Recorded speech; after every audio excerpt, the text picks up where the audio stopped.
Kami akan mendengarkan kebenaran firman Tuhan yang disampaikan hamba-Mu.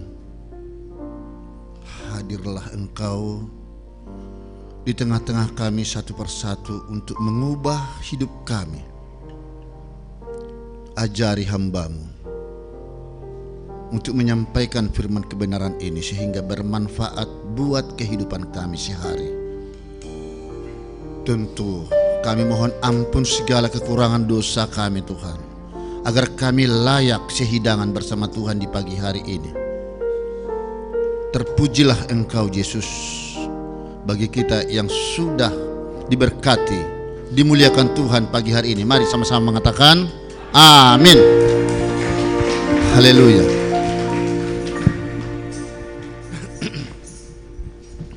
Haleluya.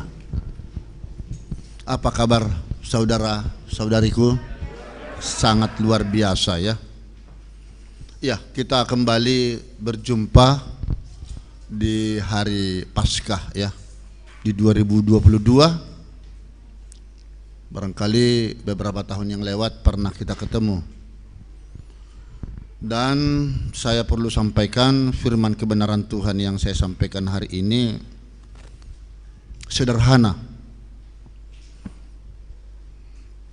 Adalah untuk mengevaluasi sudah sejauh mana ketekunan kita, keseriusan kita untuk memuji, memuliakan Tuhan jika dikaitkan dengan setiap perbuatan yang kita lakukan. Sesungguhnya saya tidak tergolong kepada yang memiliki status pendeta, mengikuti teologi, tetapi dari pengalaman-pengalaman empiris, fakta, pengalaman hidup sejak tahun 2012 atau 2010 kalau tidak salah di Pengadilan Negeri Bengkulu, saya sangat aktif melayani jemaat-jemaat hingga sekarang di berbagai seluruh Indonesia, termasuk melalui sistem online. Nah, sekarang saya mengajukan pertanyaan sederhana begini Bapak Ibu Saudaraku.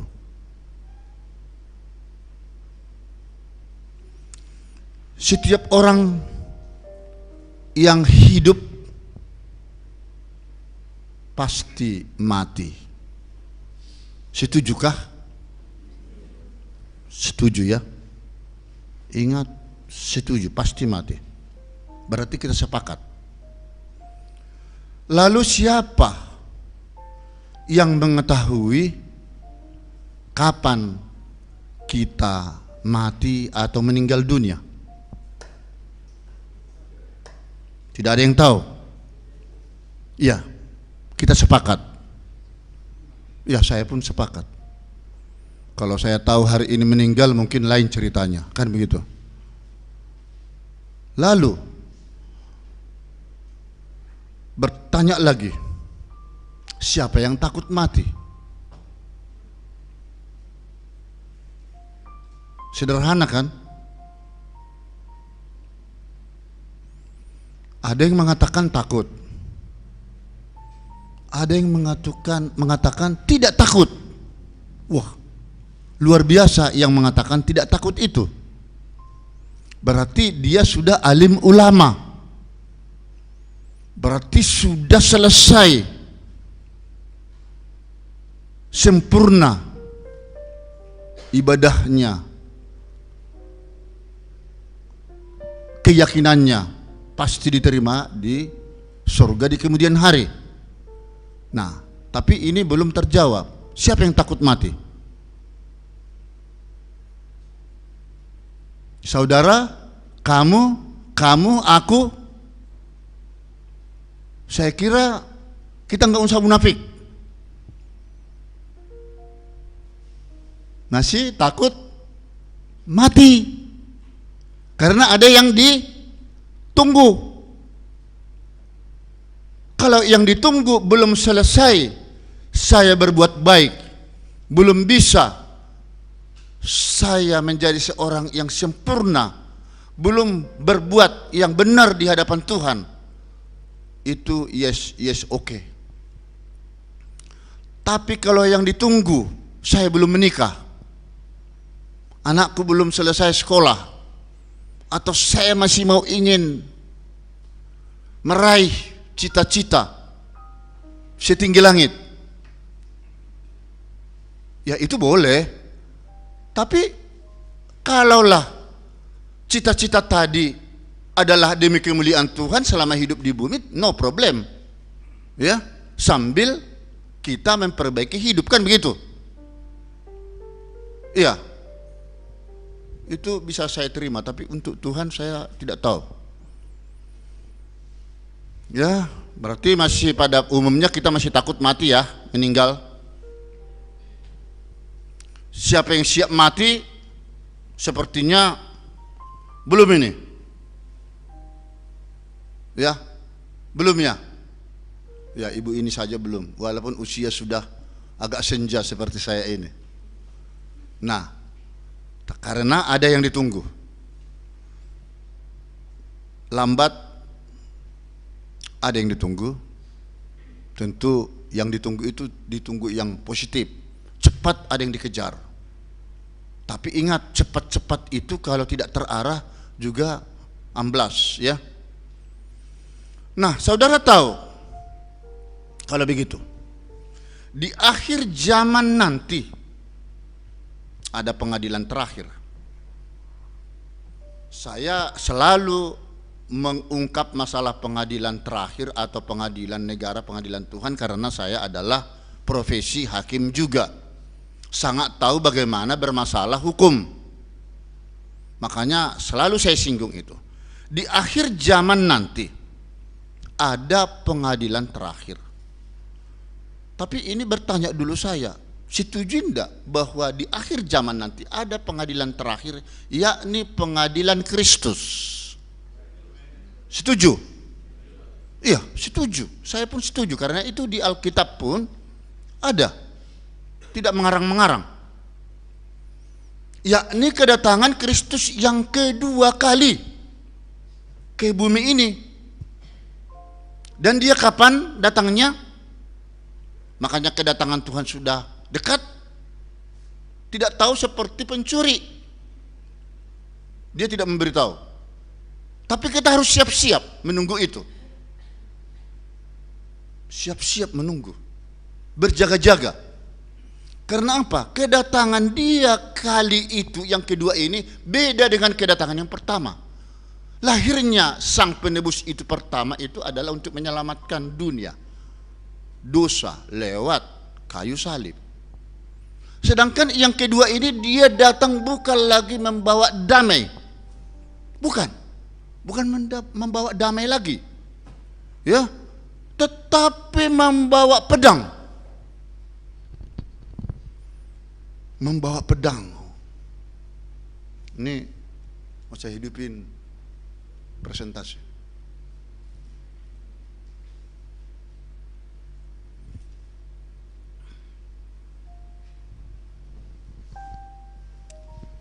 Ya, jadi dia datang ke yang kedua ini ke bumi adalah untuk mencari anak-anak pilihannya. Apakah selama ini dalam kebiasaan kita beribadah kepadanya benar-benar sungguh-sungguh mencari dia, atau hanya kamuflase, hanya fantasi?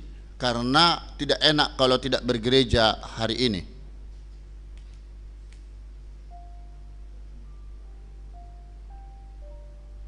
Nah, jadi di sini ternyata kedatangannya sesuai menurut 2 Tesalonika 2 ayat 8 ini untuk memusnahkan yang antikristus, yang durhaka, dan mereka-mereka yang jahat di mata Tuhan. Saya tidak perlu menguraikan lagi kejahatan itu seperti apa. Namun yang jelas kejahatan demi kejahatan itu ada yang kelihatan, ada yang tidak. Ada yang disengaja, ada yang tidak. Yang terlihat itu seperti pembunuhan, perkosaan, dan seterusnya, korupsi. Pokoknya yang tidak kelihatan seperti berbohong, tidak jujur, menghina, fitnah, marah, berbagai sikap-sikaplah yang tidak berkenan di hadapan Tuhan. Itu semua akan diperiksa, akan dianalisis nanti di pengadilan terakhir. Lalu yang kedua, membangkitkan orang-orang mati. Di antara orang mati ini tentu ada yang berdosa, ada yang tidak berdosa. Nanti di sana akan dilihat. Lalu yang ketiga, mengumpulkan orang-orang yang ditebusnya sebagai anak pilihannya dari berbagai penjuru dunia. Di Matius 24:31. Jadi bersyukur kita sebenarnya memiliki seorang yang mulia, Yesus Kristus, sebagai pengadil, ya, sebagai pengadil, yakni benar-benar hakim tunggal yang akan melihat dan mengetahui sampai sejauh mana keberadaan kita selama ini. Nah, inilah tugas berat daripada kedatangan Tuhan Yesus Kristus yang kedua, yang akan digelar nanti oleh pengadilan Kristus,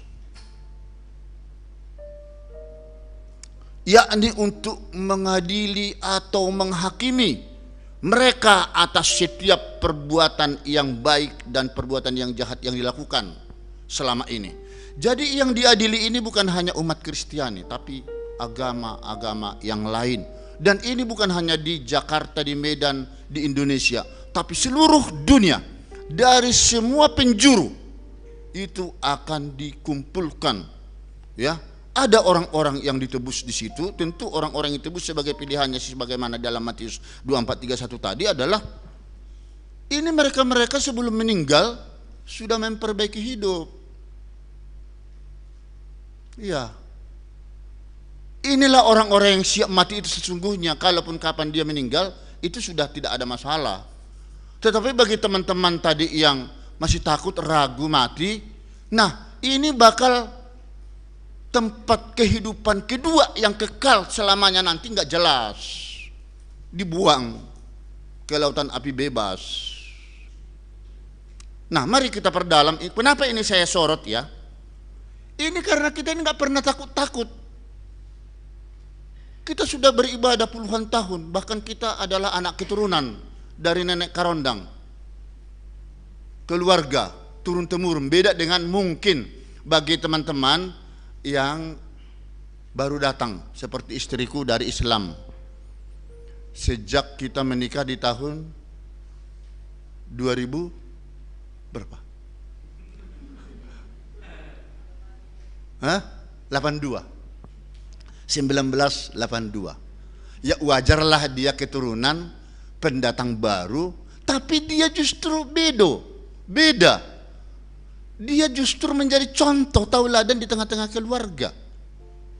Dia menjadi menarik ya. Tapi kita yang sudah karatan sejak bawaan, dari kecil kita di bawah orang tua, masih begini-begini saja kepercayaan kita. Iman kita tak berkualitas. Saya tahu itu. Nah, karena itulah ya, dicatat menurut Pengkhotbah 12 ayat 14 itu, Allah akhirnya akan membawa setiap perbuatan yang tersembunyi itu ke pengadilan. Apakah perbuatanmu itu dulu jahat atau baik, benar. Karena yang benar itu nanti akan dinilai juga beliau yang mulia, Tuhan Yesus. Karena Tuhan itu adalah sebagai penyelidik hati dan penguji setiap batin umat manusia di Yeremia 17:10. Di pengadilan Kristus itu tidak ada lagi yang bisa berkelit, saudaraku. Tidak bisa kita mengatakan bukan aku yang disuruh. Pokoknya Tuhan Yesus sangat tahu siapa kita. Siapa kita. Bisakah kita sampai di akhir hidup kita, sampai di pengadilan terakhir nanti tetap setia, berjuang, setia setiap saat? Aminnya memang mudah diucap, tapi pelaksanaannya itu loh saudaraku, ini dia. Nah, ini yang mau saya minta kepada kita semua.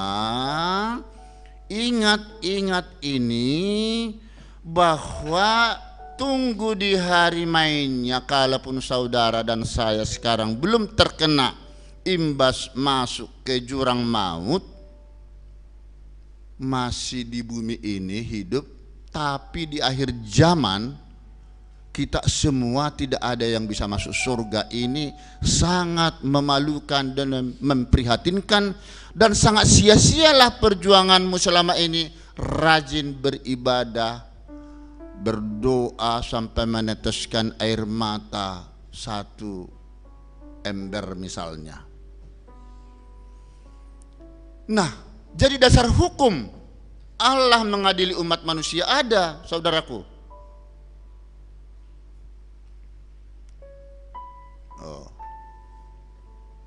Ada.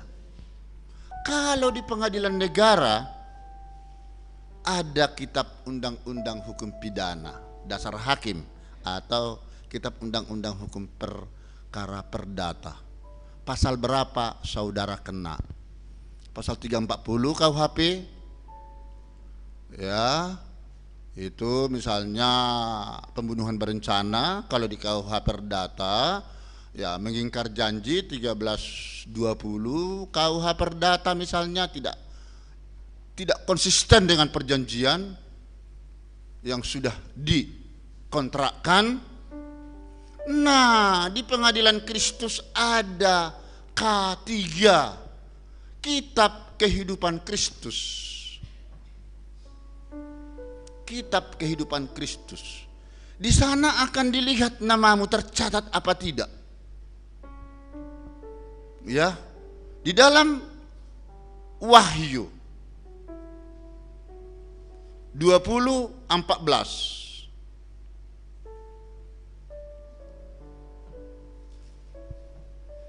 ya, ini menarik karena nanti di dalam pengadilan terakhir semua orang-orang yang mati maupun hidup kan akan dibangkitkan. Apakah saudara masih hidup pada zaman itu kita tidak tahu. Tetapi kalau kita mereview tadi kedatangan Tuhan Yesus, tak tahu kapan, waktunya sudah dekat. Ya, kita bisa menafsirkan itu waktunya sudah dekat karena tidak tahu kapan dia hadir, datang. Juga kita tidak tahu kapan mati, kan begitu. Nah, makanya di sana kita bersiap-siap untuk menghadapi pengadilan terakhir itu. Nah, di Wahyu 20:14 itu, apabila nama kita tidak tercatat di dalam K3 tadi, Tuhan Yesus akan mengeksekusinya, menjatuhkan putusan dengan cara melemparkannya ke dalam lautan api neraka. Nah, ini di Wahyu 20:15. Inilah yang saya sebutkan tadi, kematian. Ya, yang kedua, sifatnya kekal. Inilah apabila ditemukan nanti di pengadilan terakhir kita tidak sempat melakukan perbaikan hidup, tidak sempat mendapat pengampunan daripada Tuhan, tapi mungkin baru kita mau sadar ketika kita sudah kolep-kolep, ya, sudah mau mati, sadar, Tuhan tolong aku, ampuni aku, lontong. Kalau saya Tuhanmu juga, masa bisa menyelesaikan dosamu hanya sekejap saja ketika saudara mengingat Tuhan? Saya kira Tuhan tidak seperti itu. Kejahatan yang kita lakukan tidak hanya kejahatan semata misalnya karena kita mencuri. Masih banyak tindak landuk kita, tindak tanduk kita yang sangat-sangat kita tidak tahu selama ini. Makanya review hidupmu setiap hari. Ya, dari sekarang setiap hari, coba apa yang saudara lakukan salah apa tidak, perbuatan apa yang salah apa tidak, coba direnung dan direnung. Itu apakah kamu akan mengulang-ulangi itu saya tidak tahu, ya. Nah, inilah kematian yang kedua yang sifatnya kekal tadi. Tidak akan pernah lagi ada pengampunan pada saat kehidupan kematian yang kedua nanti. Sedangkan nama mereka yang tercatat di dalam kitab kehidupan Kristus ketiga itu berarti mereka lolos dari jeratan hukum kematian yang kedua. Berarti dia hidup dalam kehidupan kedua yang sifatnya bersifat kekal. Inilah orang-orang tebusan Kristus untuk hidup selamanya sebagai penghuni surga di langit biru, di bumi yang baru, LB3. Ini dia. Karena bumi kita yang sekarang ini sudah penuh dosa. Ini tidak menjanjikan bumi yang sekarang ini, kotor. Ya. Ini sudah ulah daripada Adam dan Hawa dulu, sehingga semua orang jatuh dosa. Nah, memperhatikan dan mencermati putusan pengadilan terakhir tadi dengan amar putusan, ya, kematian kedua secara kekal dan abadi untuk selamanya, yakni bersifat kekal tadi, ya.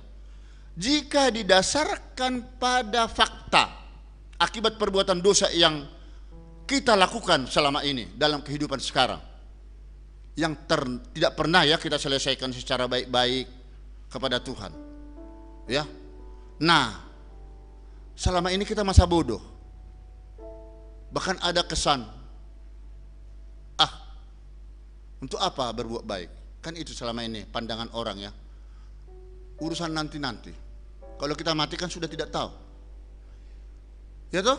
Menganggap sepele ini penghakiman terakhir ini. Biarlah nanti-nanti. Sudah berapa kali dinasihati oleh para pendeta supaya cepat tobat, ya. Tapi tidak juga, ya.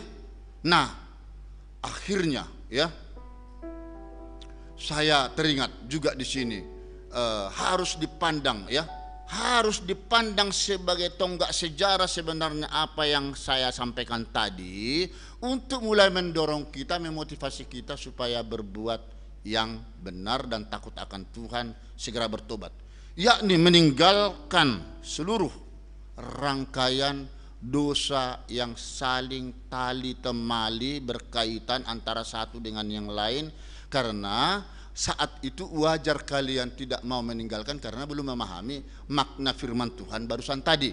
Tapi setelah mendalami itu nanti akan jadi bagaimanakah kita di kemudian hari apabila kita tidak sempat mendapat pengampunan daripada Tuhan dan kita sudah sempat mati. Tadi kan kita sependapat, tidak tahu kapan mati. Tapi ketika saudara mati dan saya lihat semua peristiwa-peristiwa yang terjadi, ada yang dibawa ke alam kubur. Kalau di agama kita hanya bawa pakaian yang dibawa saat itu dan ulos mungkin di dalam. Kalau Islam hanya kain kafan. Sudah. Kalau di Buddha sana dibakar malah. Selesai sudah. Nah, kehidupan kedua nanti bagaimana dia? Nah, sekarang kita harus mimpi nih. Tapi mimpi yang benar-benar yang jam 5 pagi, ya. Mimpi nyata. Harus bisa memimpikan. Wah, kalau saya kelak mati, saya bagaimana ya? Pada saatnya diadili di pengadilan Kristus, saya tak perlu gentar lagi. Saya harus menjadi anak-anak pilihan Tuhan, harus menjadi anak-anak tebusan Tuhan yang diangkatnya ke surga. Amin. Beri kemuliaan kepada Tuhan dulu. Haleluya. Selama ini tadi kesan-kesan itu harus dihindari, ya. Jadi sekarang hindari berbagai kesan. Untuk apa? Berbuat baik sekarang. Urusan mati itu kan kita nggak tahu lagi. Jangan pernah ada lagi terlintas di hati kita. Amin. Bodoh. Kalau saudara masih mempunyai suatu pikiran begitu, berarti ada yang salah. Konsep saudara ada yang perlu diobati nih. Ya, itu berarti tidak normal. Kalau begitu lebih bagus saudara gak usah ke gereja. Untuk apa datang ke gereja ini? Untuk apa? Mau cari teman supaya dibilang orang wah rajin ke gereja. Kalau itu alasannya sudah keliru. Tetapi adalah untuk memperbaiki diri dari hidup sehari-hari yang selama ini kurang berkenan karena kita tahu manusia tidak ada yang sempurna. Kan begitu. Karena itu,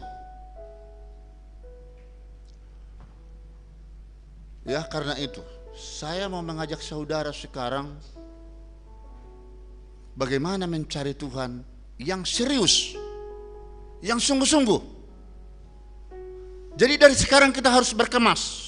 Ibarat saudara mau berangkat ke Jakarta atau kemana, berkemas-kemas membawa semua koper, pakaian, hati, pikiran, supaya sampai tempat tujuan dengan selamat. Saudara pun sekarang, walaupun belum saatnya saudara mati dan saya, tetapi menarik di sini saya lihat, ya, aku harus berani melepaskan semuanya dan menganggapnya sampah supaya aku memperoleh Kristus. Memperoleh Kristus, demi Kristus, rela meninggalkan sifat-sifat duniaku, harta-hartaku, semua profesiku. Walaupun harta profesi itu perlu, tapi kita tidak terikat dengan itu. Itu dapat adalah karena kemurahan Tuhan, karena kasih karunia Tuhan, demi kemuliaan Tuhan juga. Tetapi itulah hebatnya kalau kita mendapat kebahagiaan yang didapatkan karena kasih karunia Tuhan. Wah, itu jangan jadi sombong. Ini salah satu yang harus lebih semangat lagi dia memuji, memuliakan Tuhan. Bahkan mereka-mereka yang tidak mendapat kasih karunia karena menunggu kesabaran, sabar dan diam, waktu yang tepat, hatimu bahagia, itu pun merupakan salah satu ya kasih karunia daripada Tuhan. Ya. Nah, kalau begitu, bagaimana kalau kita untuk dapat mendapatkan Kristus ini? Ini memang tidak mudah. Saudara harus berani bersumpah pada diri sendiri dan demi Tuhan. Ibarat saudara hendak menikah dengan seorang, harus berani mengikatkan diri kepada Tuhan. Tidak akan menyakiti istri atau suami, tidak akan berselingkuh. Ketika itulah saudara berani menikah dengan dia. Tapi apabila saudara ingkar janji dengan janjimu itu, padahal saudara sudah mengikatkan diri dengan istri, suami, saudara berarti sudah menjadi pengkhianat. Pengkhianat pasti ada hukumnya, lambat laun lihat, ya. Nah, karena itulah kalau kita berani mengikatkan diri dengan suami istri, kita sekarang tadi sudah berani mengikatkan diri dengan siapa? Tuhan. Di sini berlaku dua pihak, dua kelompok. Fakta integritas. Tadi saya katakan, saya singgung 13:20. Ada di sana kata kesepakatan. Terutama saudara kita manusia yang mengikatkan diri dengan Tuhan. Berarti kita ada hak dan kewajiban. Hakmu otomatis akan kamu terima apabila kewajibanmu kau laksanakan dengan benar dan baik. Tidak berbuat salah. Harus bisa berjanji kepada Tuhan, saya ingin hidup tidak tercela Tuhan, tidak bercacat di hadapan Tuhan. Berani kalau kita sudah menemui Tuhan, sesuai kata dengan perbuatan. Kalau sudah berani, jangan coba-coba. Kalau ada pelanggaran-pelanggaran hukum yang akan terjadi, harus bisa stop. Seperti dalam Efesus 4 dikatakan, sederhana ini kehidupan sehari-hari ini. Ini ada beberapa perbuatan yang kelihatan, tadi sudah saya singgung sepintas sebenarnya. Ada perbuatan yang tidak kelihatan, yang kelihatan. Yang tidak kelihatan ini yang paling sering terjadi. Dendam, benci, pemarah, bertikai, berdusta, pembohong, fitnah, serakah. Ketika bisa tidak stop? Karena kita telah bersepakat dengan Tuhan tidak akan menjadi orang pemarah lagi. Walaupun marah itu ada pada kita, marah boleh asal pada tempatnya. Tapi sedikit-sedikit marah itu harus punya tensi darah tinggi di sana, supaya tahu tensinya jangan-jangan tinggi ini. Terpaksa makan obat dia kan. Nah, bertikai rumah tangga sebentar cekcok. Nah, hal-hal seperti ini ketika kita mau marah, kita sudah jadi berdamai. Sudahlah, mengampuni yang satu dengan yang lain. Bisa enggak? Berat, Pak. Nah, kalau begitu Tuhan yang mana? Tuhanmu lagi. Mau siap masuk nanti ke lautan api itu? Lah, kembali lagi ke situ. Ini yang harus membuat kita jadi hati-hati. Tapi kalau saudara tidak mau, ya sudah, nanti tunggu di pengadilan terakhir akan berhadapan dengan Tuhan di sana, membawa pedang loh. Yang antikristus itu, penjahat-penjahat itu dibuang semua, dihancurkan. Karena Tuhan ingin mengembalikan rancangan semula indah. Amin. Iya, jadi memang tidak ada yang kotor lagi nanti kalau sudah waktunya Tuhan datang. Nah, bagaimana caranya untuk mencegah perbuatan dosa? Saya mau memberikan contoh sedikit, ini ilustrasi. Ini kalau sudah waktunya mendekat Pak Pendeta mohon diberitahu. Jika saudara sudah tahu risiko menikah dengan misalnya yang berbeda keyakinan agama, sekalipun dia cantik, ganteng, kaya, bekerja di sana sini, mulai sekarang putuskan tali percintaan yang berbeda agama itu. Cukuplah saya pernah dulu, karena ini tidak sembarang dia mau bersama saya. Melalui mimpinya, dia memang sudah waktunya Tuhan memakai dia memilih. Beda kalau karena motivasi ganteng suami, ikut aja dia. Sebaliknya, cakep nih istri, ikut aja saya sama dia. Beda, itu ada motivasi duniawi itu. Nah, kenapa saya katakan itu? Putuskan dari sekarang. Ini mencegah. Banyak kasus perceraian yang didahului percekcokan pertikaian dalam rumah tangga terjadi di pengadilan negara. Padahal di agama Kristen, pengadilan negeri, perceraian sangat dilarang kecuali dalam keadaan darurat. Daruratnya itu sudah tidak bisa lagi diampuni ya. Tapi yang jelas di sini apa yang sudah dipersatukan Kristus kan begitu ya, tidak boleh diceraikan oleh manusia. Tetapi ini ada, kebetulan saya pegang satu perkara perceraian tingkat banding dan sekarang ini belum putus di Pengadilan Tinggi Banten. Agama yang berbeda seperti itu persis. Tadinya si suami laki,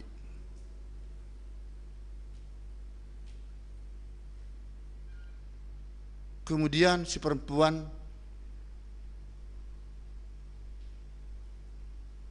Islam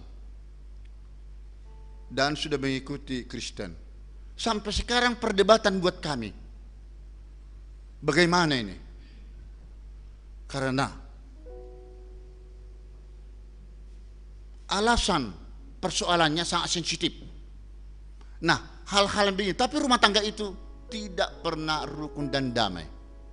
Apakah seperti ini yang akan saudara hadapi? Kalau seperti ini yang saudara hadapi, kan lebih bagus semua di sini kan jadi sama-sama, tidak sama-sama menguntungkan, baik dari pihak laki maupun pihak perempuan. Nah, karena itulah mencegah lebih bagus daripada mengobati. Lah, kemudian jika saudara tahu perbuatan itu salah, tidak boleh mencuri, itu akan menimbulkan dosa, itu stop. Apapun alasannya, harus stop. Karena tahu di dalam Ibrani Ibrani 10 26 27,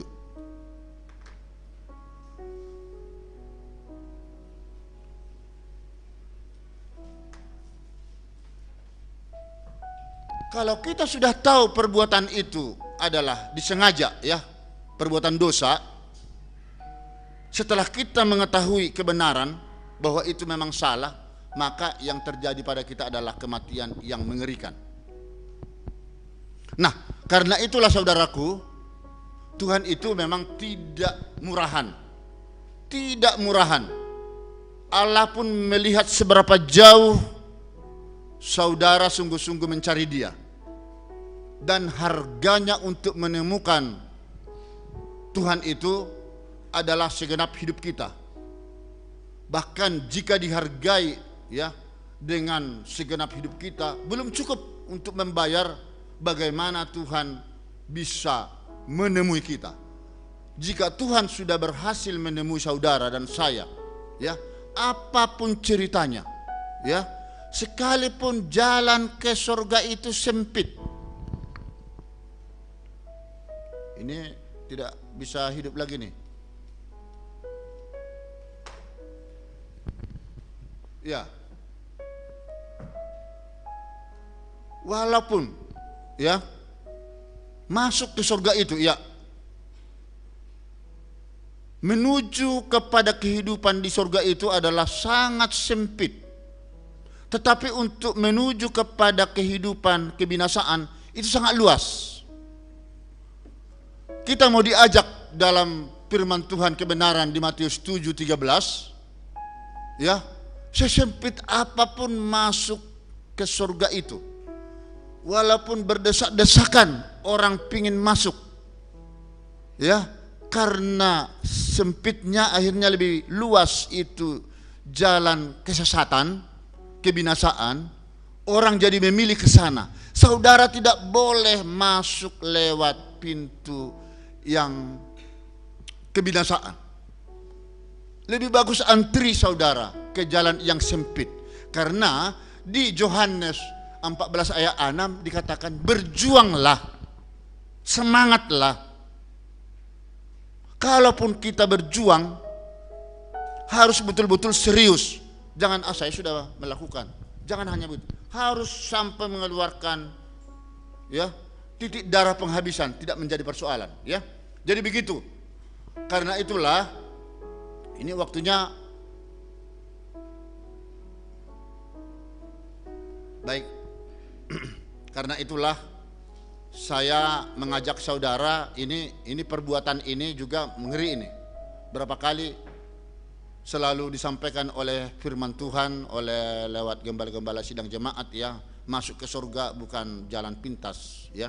Ini adalah orang-orang yang sudah berintegritas tinggi, orang-orang yang sudah terpilih, orang-orang yang sudah klinis, sudah tidak cacat, tidak lagi tercela. Pengampunan dosa sudah terjadi oleh Tuhan. Kapan dosamu diampuni Tuhan? Nah, ini pertanyaan yang berat lagi. Tidak tahu. Oke, saya terima, tidak tahu. Yang penting saudara sudah stop, tidak lagi berbuat dosa, dan lakukan semua tugas-tugas kebaikan sebagaimana yang dikehendaki Tuhan. Soal kapan diampuni Tuhan apa tidak, itu hak prerogatif, hak istimewa daripada Tuhan Yesus. Itu bukan urusanmu lagi, tapi urusanmu adalah melaksanakan kewajiban-kewajibanmu. Karena kewajibanmu berbuat baik kepada siapapun, kepada sesama, pasti kamu akan mendapat hak. Kapan hakmu itu dapat? Tunggu, sabar, harus sabar. Loh, kok tak kunjung-kunjung Pak? Nah, ini dia. Kalau memang tidak kunjung-kunjung apa yang kamu minta itu risiko. Orang pilihan Tuhan adalah menjadi orang-orang yang penyabar. Yang penting hatimu ikhlas, tenang, bahagia. Nah, persoalannya sekarang, tidak makan. Makan saja susah Pak. Kamu cacat apa tidak? Kalau memang kamu cacat, ya wajarlah ke panti jompo sana, atau ada yang memelihara. Tapi kalau kamu sehat, kamu malas berarti. Lah, ini bagaimana ini? Ada yang tidak sehat, ada yang tidak beres. Sekarang ini tidak ada istilah malas kalau kita sehat fisik. Saya sudah 63 tahun 9 bulan nih, masih semangat loh, masih semangat. Soal gagal urusan Tuhan, saya sudah 3 kali loh gagal calon hakim agung. Ini ikut lagi nih, ikut tanggal 20 pengumuman. Lalu saya dalam rangka, tadi sudah saya bilang sama Pak Pendeta, datang ke sini dalam rangka promosi proses guru besar, profesor di Universitas Sumatera Utara. Ini bukan pekerjaan mudah ini saudaraku. Semangat nih. Nah, saya juga berkaca dalam hidup. Kalau saya semangat di dalam menggapai cita, promosi, jabatan di dunia, Lah, bagaimana saya harus bisa semangat untuk menuju kehidupan kekal yang kedua, nanti di surga? Wah, ini sempit nih masuk ke surga ini, karena banyak tantangan. Harimau, serigala. Serigala itu maksudnya iblis. Ya kan? Jangan.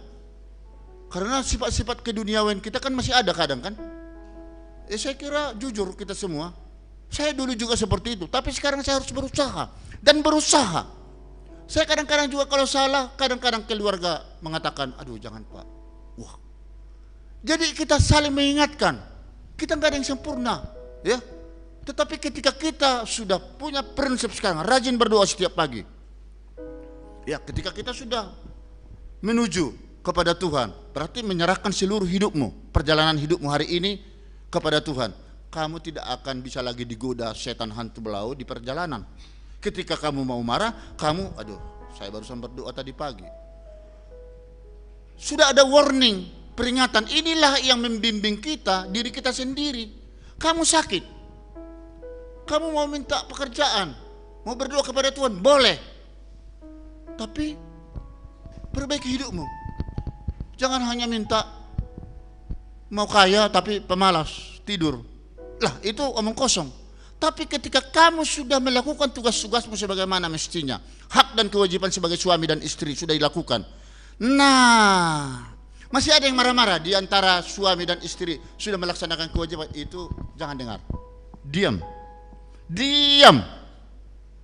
Tunggu harinya dia sadar, karena dia lagi kayak rasutan monster iblis. Ya, masih kesetanan. Berarti dia Tuhan masih jauh dari hidupnya. Tapi coba nanti sadar dia kan, kok suamiku kok diam ya, kok tenang dia ya. Nah, sadar nih istri, berarti dia bengok-bengok nggak ada lawannya kan.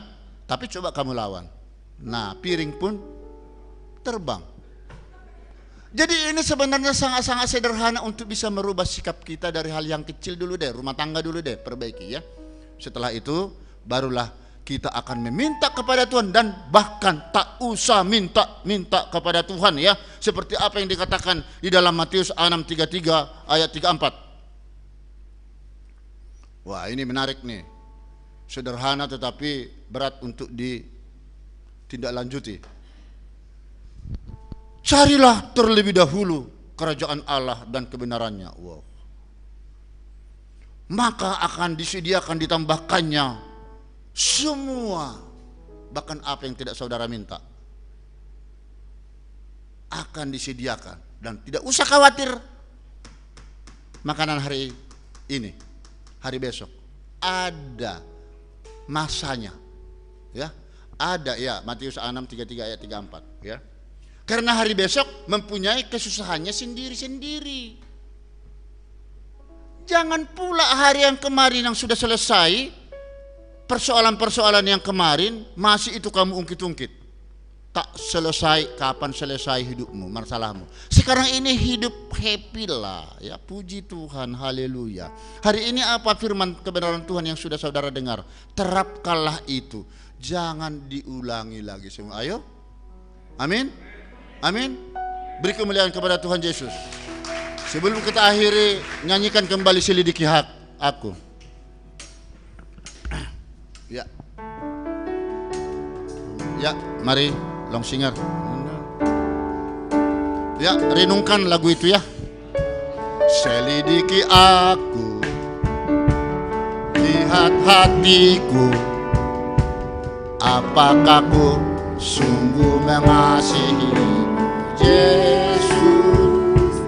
Kau yang maha tahu dan menilai hidupku, tak ada yang tersembunyi bagimu. Selidiki aku, ya Tuhan. Lihat hatimu, oh haleluya. Apakah ku haleluya mengasihimu Yesus. Kau yang maha tahu dan menilai hidupku, tak ada yang tersembunyi bagimu. Aku lihat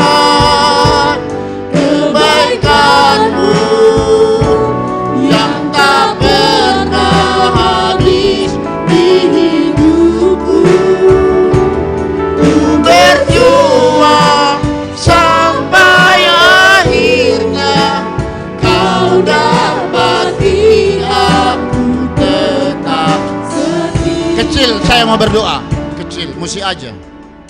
Ya, alunkan. Yang singer bisa bicara, bisa nyanyi kalian.